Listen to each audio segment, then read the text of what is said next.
moi aussi je suis chrétienne.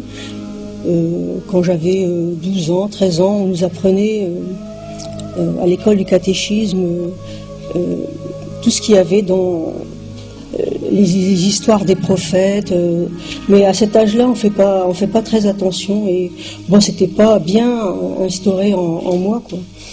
Et après, quand j'ai eu l'âge de 16 ans, j'ai rencontré un couple qui m'a parlé de l'islam. Et j'ai oublié de dire que après, quand j'ai travaillé, j'allais comme ça spontanément dans les églises pour faire une prière, m'agenouiller et prier. Je savais pas pourquoi, mais il fallait que j'y aille, et puis après j'étais contente, j'avais été, quoi. Ensuite, bon, quand j'avais 16 ans, j'ai rencontré un couple qui m'a parlé de l'islam, et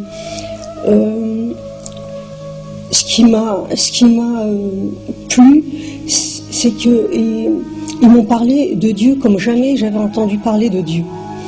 Et ça n'a pas été une cassure, ça n'a pas été comme si j'avais arrêté quand j'étais chrétienne et puis après que j'allais dans l'islam. On aurait dit que c'était une continuité.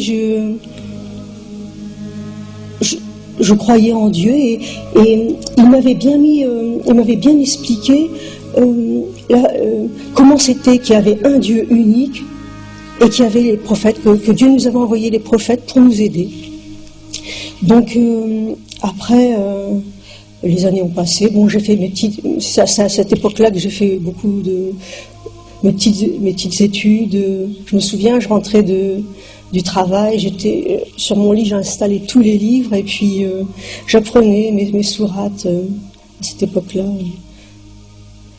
Ensuite, bon, les années ont passé, je me suis mariée, j'ai eu mes enfants, j'ai mené une petite vie musulmane, mes prières, mon jeûne, et tout ce que l'islam nous donne pour être grande.